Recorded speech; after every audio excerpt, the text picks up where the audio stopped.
Coming up on the Sports Desk, the hottest team in the South Bay puts their win streak on the line in the opening round of the playoffs. Is the pressure too much to handle, or will the Tartars push their ride into double digits?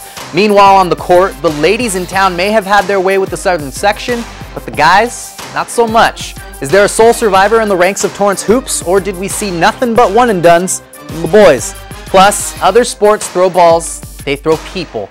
The Sports Desk suits up for a day in the life of a prep sports cheerleader. But oh no, they're not just pom-poms in the stands. See how ultra competitive these ladies really are right here, plus more, on the Sports Desk.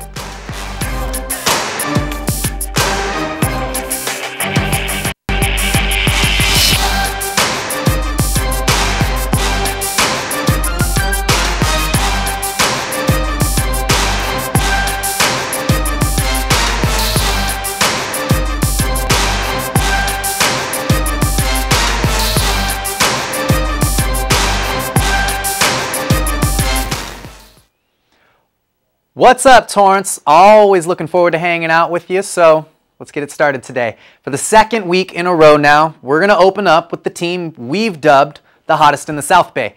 January 15th, 2014, the South Spartans took down the Torrance Tartars by a score of 2-1 and took an early lead in the Pioneer League standings.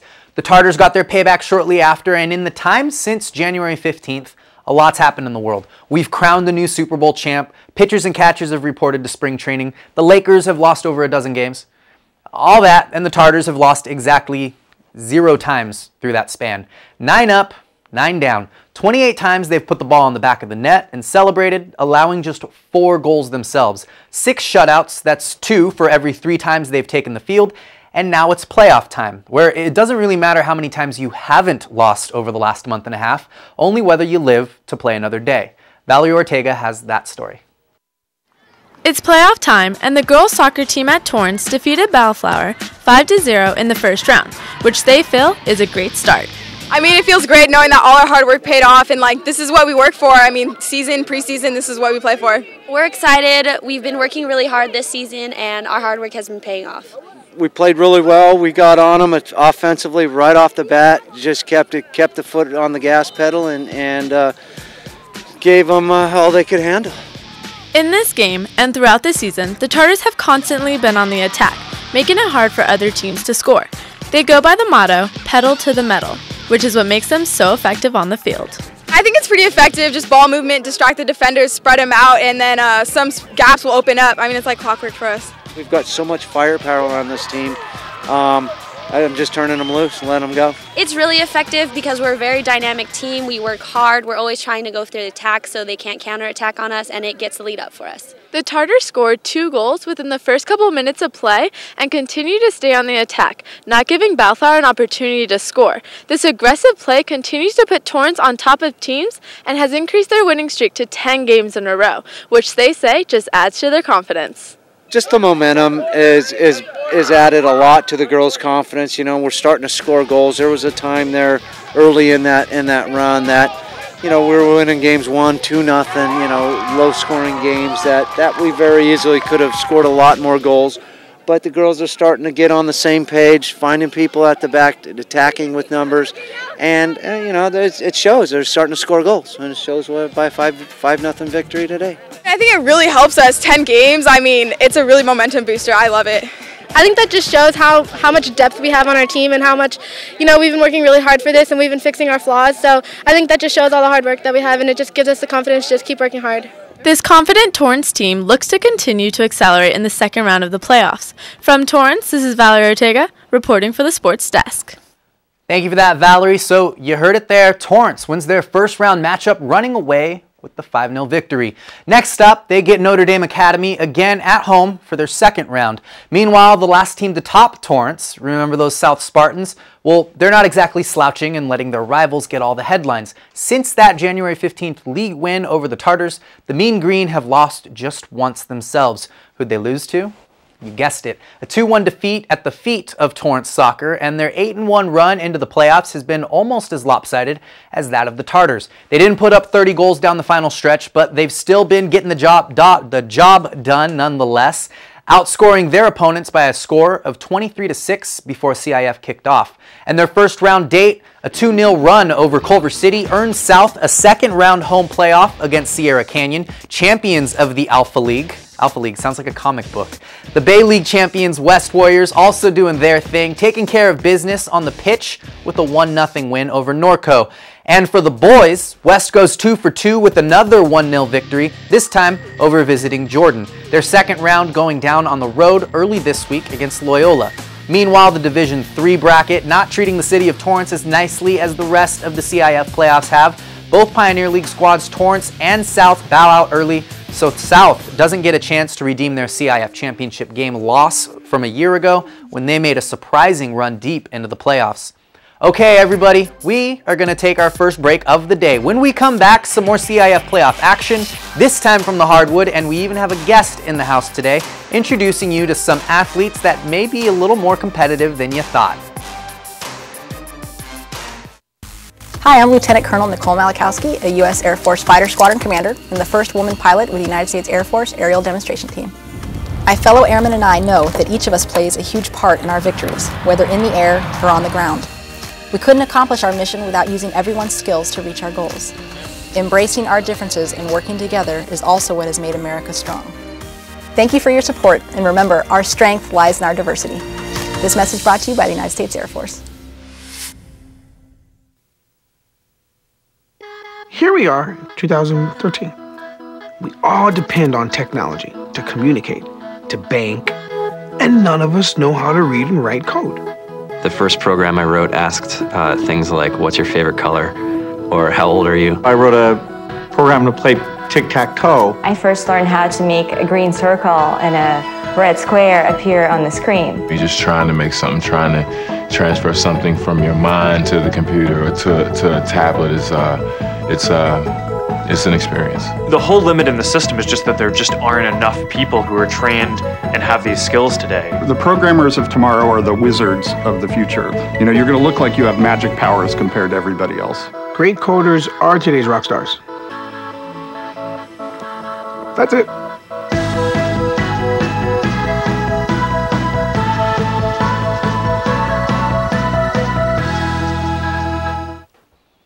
Hi, welcome back to the Sports Desk. You got your soccer fix. Time to move on to some other sports now. First up from the mat, West High wrestlers making the rest of Warrior Nation proud, sending 3 wrestlers from the CIF Inland Division Championships onto CIF Masters. Yoshi Funakoshi leading the way with his #1 seed, while the Pioneer League's Northern Division also wrestled. South, Torrance, and North had 10 wrestlers combined in the division, but results were not made available yet from the weekend's event. Meanwhile, there was plenty of news from the hardwood through the first weekend of CIF playoffs. Spoiler alert, if you're a fan of girls hoops in this town, you had a great weekend, to say the least. Remember the city of Torrance taking over that CIF Division 2A bracket to start things off? Well, the West Warriors dominating in the playoffs, period. The Lady Warriors, the top seed in the division, get their opening round win. That's not even a win or a rout. They lap Baldwin Park and then some, winning 83-26. No mercy. Baldwin Park averaged 6.5 points a quarter against West. By luck of the draw, or misfortune I should say, the Warriors will travel to Rio Mesa to take on the at-large team that upset Colony in their first round matchup. And the fun doesn't stop there. The rest of this Division III bracket blowing up with some Torrance domination. North takes down Norwalk 75-34, and Torrance won in huge fashion also with a 74-25 W over Beverly Hills. The closest anybody comes to beating a Torrance school in this bracket, South 52-34 stomping over Garden Grove. South and Torrance both getting second round home games now. Meanwhile, the Bishop Montgomery Knights took their rest from a first round bye and handled El Segundo with relative ease and a 26-point win. They finished the third quarter with a 14-0 run to take it into the final frame, and that was all she wrote. Just like that, Bishop Montgomery lands in the quarterfinals of the CIF playoffs, and everybody else around town is barely even getting started. So in just the first weekend of playoff basketball, the city of Torrance takes on the world, winning by an average of 38 points a game. Everybody running away with one early on. Torrance making up 25% of the remaining field in the Division II bracket. The earliest any of the 4 schools could meet up here in the postseason would be in the semifinals. In fact, a perfect run for all 4 teams would pit Torrance against South, and West against North in the semifinal round. Just 2 wins for each school separates us from that crazy scenario. Meanwhile, the scene with the boys, not playing out exactly the same, specifically at Bishop Montgomery, where expectations were always as high, and entrance into the Sweet 16 Open Division meant no games would be throwaways. The top 16 in the entire southern section battling it out, including last year's state champs Redondo. And Bishop suffers a rough first-round loss to Chino Hills. They come into the tourney with the 10th overall seed, fell to the 7th team in the tourney, and will now be playing their way through the consolation bracket. So the season not over for the Knights, but their shot at a CIF championship is. The boys at Torrance also suffered a first-round loss. They put up a tough one against Savannah, but come up short down the stretch. So that leaves us with just one team left in the boys basketball hunt for a CIF championship. The North Saxons carried over 20 wins into the postseason, which inevitably means they've turned plenty of heads by now. Just about a month ago, they were balling without point guard Co Flippin, and look who came to the show. Number 4 suiting up without the hard cast for the Saxons' first-round game against Grand Terrace. Flippin coming in off the bench. Of course, we'd be crazy to expect him to jump back in and put in a full night, but it didn't exactly come down to the wire. His team's been playing solid with or without him all season. Creeping up on the second half, Grand Terrace to within 2 at 34-32 before the Saxons run away with it into halftime. That 2-point margin becomes a 47-34 lead by the half. And you know what else the North Saxons are feeling pretty good about right now? We've been doing pretty well in season. Going undefeated at home, that's been a real big part of us doing well in season. Whenever we have energy, we play together, we play as a team, and we just listen to Coach and just follow what he says and trust him. I think victory is within reach every time.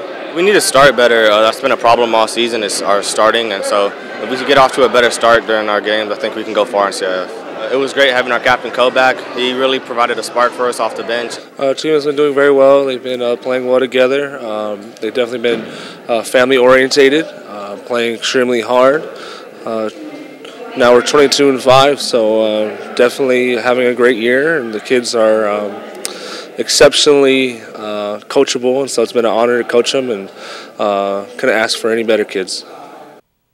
All right, well, that wraps up the postseason picture as we head into the second week of the playoffs here in town. But for the rest of the day, we're actually going to have some company in studio. You may recognize her, usually running around the West High campus, covering all the action there. But for today, she's here with us, Rachel Brady. Rachel, how's it going? It's going good. I'm excited to be here. I wanted to change things up a bit this week. Thought the cheerleaders, and you know I was a former cheerleader, right? I just think they deserve some love. And if you think about it, they're probably the #1 sports fan, wouldn't you have to say? Pretty fair, yeah. Pretty fair? Well, not everybody knows that outside of cheering out football games and basketball games, cheerleaders compete too. They compete as hard as the athletes they root for on the court and on the field.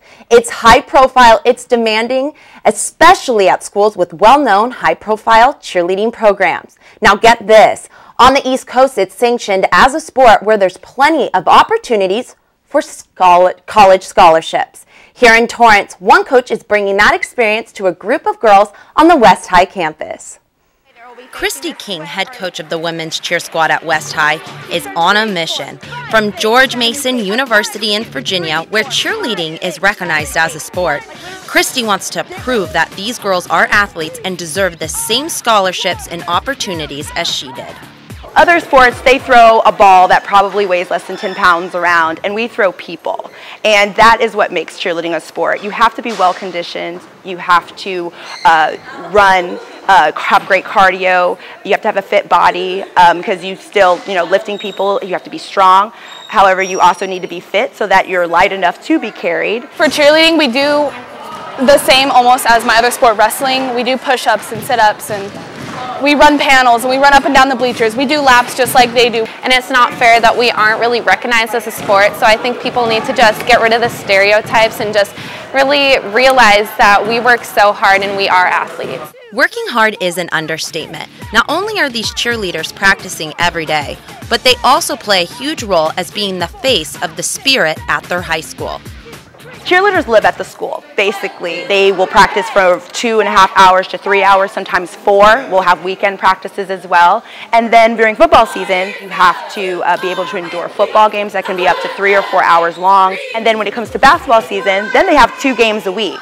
And then there's other sports that want us to also support them, soccer, volleyball. So they probably practice and spend maybe 15 hours or more a week just on cheer, beyond school, beyond any outside commitments or any other cheer squads or other sports they are participating in. Now, cheerleading is not all physical strength. These girls must be able to multitask. Standing in front of an audience, you have to have the confidence to go out and perform, and you have to have a memory. You have to learn all your cheers. Competition routines are 2 minutes and 30 seconds long, so you have to learn and throw everything into those 2 minutes and 30 seconds to show everybody what you have, and it's totally different than what you do at games. So it takes a lot. Coming up after the break, now that you've been introduced to the ladies of West High Cheer, it's time to run around with the squad before they take on fabulous Las Vegas. Next.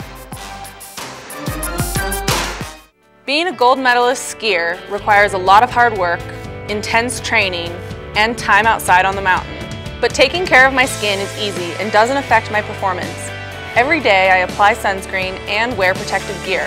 I know protecting my skin will help prevent skin cancer and avoid wrinkles. I get my skin checked regularly by a dermatologist. 1 in 5 Americans will develop some form of skin cancer in their lifetime. My name is Julia Mancuso and I'm wearing orange to help put a spotlight on skin cancer.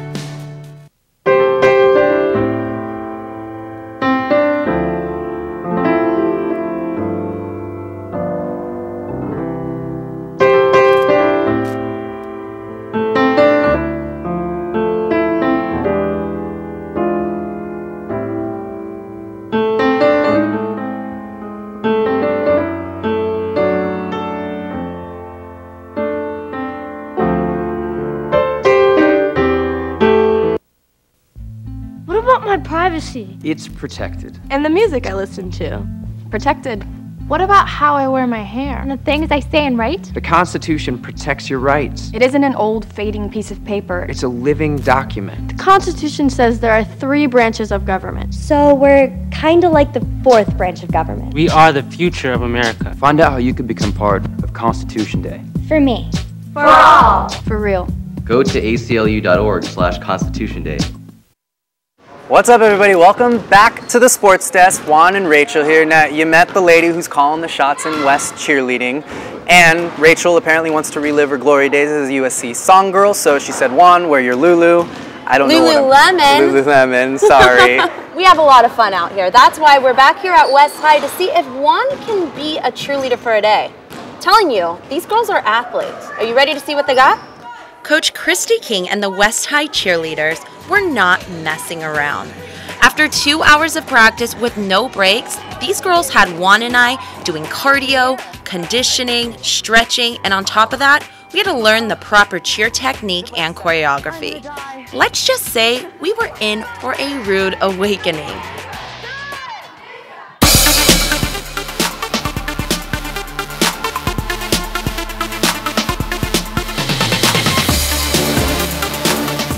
Just showing you one. So that's 10 push-ups. Girl push-ups? Girl push-ups. What are girl push-ups? I don't even know what girl push-ups are.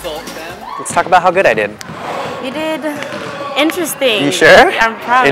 What does interesting mean? You were good. I mean, you had the moves, but you were nervous. You can't be nervous when you're a cheerleader. You Okay. have to be excited. Why is that?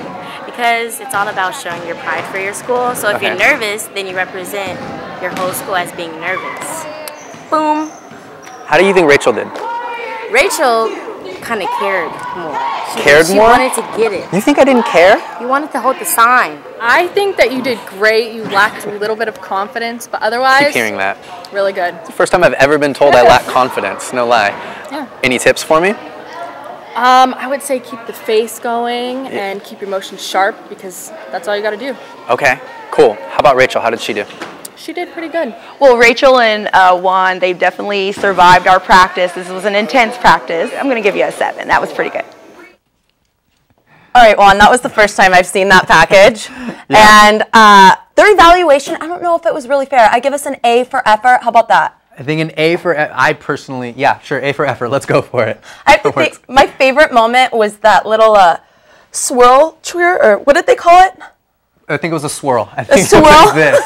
Please do that. No, definitely not. No, Not happening. Not happening again. It was again. a good time, though. Well, have you ever been to a cheer competition? I haven't, but I hear the girls just went to Vegas. Yes, Is that right? they did. They scored second. The JV team scored second, and then the varsity team scored 9th place. That's pretty awesome. I'm pretty proud of our girls. I feel like we were part of the team, don't you? I would say that, yes, obviously. You being a former song girl at USC, and you were also a cheer coach, weren't you? Yes, I was a cheer coach. So I've been at Jams Nationals where they were this past weekend. So I understand how intense this competition can be. They're competing against hundreds of teams all across the country. So for them to be in the top 10, that's a big deal. That's a very big deal. I've seen Bring It On. Is it anything like Bring It On? Because when I was a kid, I had a huge crush on Eliza Dushku. Yeah, well, maybe you should go to a cheer competition. Yeah, college. If Eliza Dushku is out at a cheer competition, I'm there. College, definitely college. Yes, just like any other sport, they try out for a team. There's cuts, there's a competition, and when you move into college ranks, they dwindle the field down to a select few that can use cheerleading as an opportunity to pay for their education, along with traveling with different teams on campus. Sounds pretty exciting. It is. I dig it. That sounds awesome. And you got to do that in college. Yes, I did. It was a lot of fun. All right. Well, thanks for hanging out for the day. And everybody else, just a reminder before we take off and wrap up another week on the Sports Desk. We always love it when you guys keep in touch with us, so don't be afraid to reach out. We are active on Facebook like the rest of the world, so like our page, see what's going on week by week when you're not watching us on your television. All right, everybody. That wraps up another week on the Sports Desk. See you later.